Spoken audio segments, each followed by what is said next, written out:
So what are the best smartphones you can get right now for 350 bucks? Definitely available on Amazon, which is important internationally. There are so many good phones released in China for cheap prices, but they're in China and they might not have international warranties or band support. So international availability, $350 or less. There aren't that many phones, but I've picked 4 good ones here. We start with the Moto G8 Power, and this is definitely good if you're in the States. Moto really concentrating definitely in America in terms of the band support and everything like that. But this is a very solid option in this category and is actually pretty much below $350. So you'll have a bit of spare change left over if you want to go and buy something else, maybe an accessory as well. This phone, in terms of the hardware, what it gives you, looks a really good deal. And you've just got to be careful because essentially one thing I would say is lacking compared to some of the other phones in this list, which are a little bit more expensive up towards that 350, is the chipset. So this chipset in here is a Snapdragon 665, which is perfectly capable. It's a very good chipset depending on the type of user that you are. If you're really just looking for a phone that you're going to message people with, and that connects to the network bands in your area and can look on social media and Instagram, this is going to be absolutely fine. It's not going to be a big issue, but certainly there are better chipsets under 350 in different phones, so just to keep that in mind. This phone actually packs a real triple camera system and another macro sensor. So you have an ultra wide, a wide, which is the main sensor, and a zoom camera. 3 useful lenses, so definitely some options when it comes to the cameras. And the macro sensor as well, which means you can get really close to things and take some macro photography. I don't really find those too useful. I'm not a macro photographer, but you know, you might be, and hey, it's another option there, something fun and interesting that you might want to use. A really solid piece of hardware with a good versatile camera system. The Snapdragon 665 is a little underpowered, and if you can spend $350, you might want to go for some other phones. So let's just have a look at what else we can get. The TCL 10L definitely makes the list. TCL are making a bit of a name for themselves, really. I know they're really big in America for TVs. TCL are a Chinese company, so they're just TVs and everything is down the road for me here in China. They have absolutely everything, but actually in China, they're not really a massive brand. Most people that buy TVs and smartphones probably go for Xiaomi or Huawei or something else. But anyway, in the States, I know TCL is a big brand and they're starting to come with some good options in smartphones as well. So this phone uses the same processor as the Moto G8 Power, so the Snapdragon 665. So everything I just said about the Moto G8 Power with the chipset not being as powerful as some others, it all stands for this phone as well. Exactly the same chipset, so you're going to get exactly the same performance out of them. This one does away with the zoom camera that the Moto G8 Power has. So it just has an ultra wide and then the main camera sensor, which is a wide. It also has 2 other cameras though. One is a depth sensor and one is a macro sensor. So again, macro, not massively important for me. Depth sensor is quite good. It helps with portrait shots. It's not absolutely necessary in a phone. It can be done with software as well, but having a bit of hardware there to help, maybe just a little help if you take portrait shots a lot. It does have a good modern design. I think it's pretty good value, and TCL, all in all as a brand, seem to have a pretty good reputation of just bringing some good hardware at a good price overall. And the next one is the Xiaomi Mi Note 10 Lite. A mouthful to say.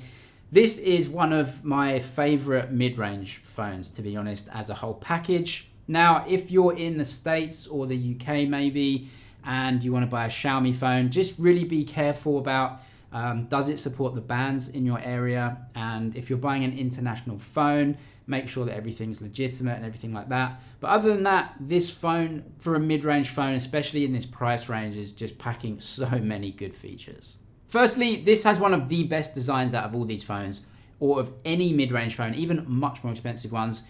You just get pretty much a premium design. Everything is metal around the edges. I actually reviewed one that had like gunmetal color around the edges, and it just looked absolutely stunning. It feels heavy as a phone, not in a bad way, but in a just a quality materials type of way, metal and glass. You get this curved OLED display. So this is an OLED display, much better than LCD in terms of color reproduction, contrast, and you get a curve as well. That's just a really expensive thing to do. Those curved OLED displays are expensive and it increases the price of the phone, but Xiaomi kept it under $350, and even on Amazon, it's under $350. By the way, all of these phones, I'll just put them below and you can go and check the prices of them in your country, and it's just easy to get to them. So yeah, check the description if you want to see these phones. But the Mi Note 10 Lite, it has a much better processor, a 730G from Snapdragon. This is a great mid-range chipset. It's an absolute workhorse, it's powerful, it's good at gaming. It is a step above the 665 in terms of power, and you're just going to get much better performance out of this phone with this chipset. This is not the best mid-range chipset right now, so it's getting a little bit older. It's towards the end of its life. There are some newer mid-range SoCs coming out from Snapdragon, like the 765, the 765G, and the 768. Those are the new ones, and they're going into some new mid-range phones, but they're not $350. They're going to be a little bit more expensive. They're the upgrades. They've got 5G. This one, under $350, is really good, powerful, and solid. Amazing design, huge battery, over 5,000 milliamp hours, and the cameras are really good too. You get an ultra wide and a main image sensor, which is 64 megapixels. The sensor under there, Sony IMX686, very good, modern, new, high quality image sensor. You also get 30 watt fast charging, which is the quickest in this list.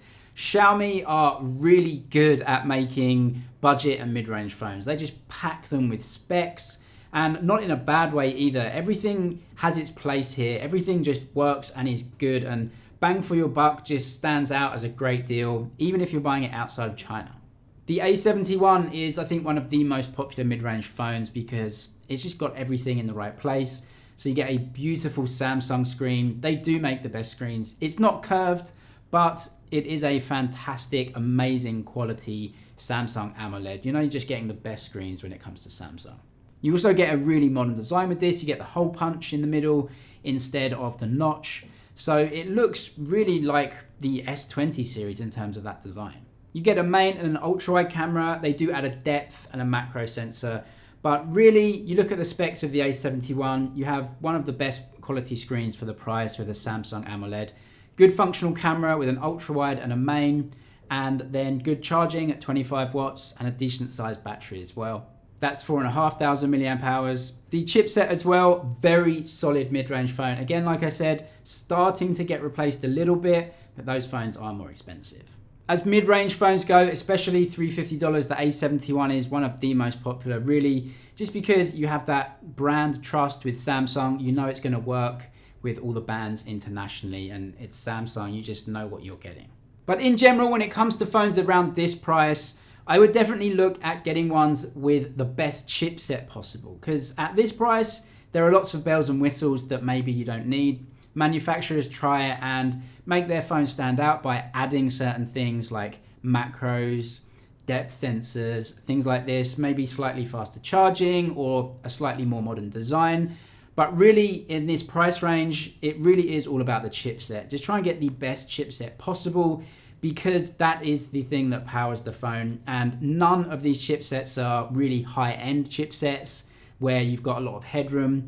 They're sort of in the mid-range, and you really do want the most bang for your buck when it comes to the chipset, because as soon as you start cutting down on these chipsets, because they're not high-end to begin with, it starts to become a little bit of a problem the longer you have the phone. So definitely, if you've got $350 to spend, you can get some powerful chipsets and good features. The A71, the Mi Note 10 Lite, around about that $350 price. If you know of any more, or you've got some other suggestions, just put them in the comments below and let other people know so they can make an informed decision. But that's it for now. Thank you for watching. Subscribe if you liked it, and I'll see you in the next one.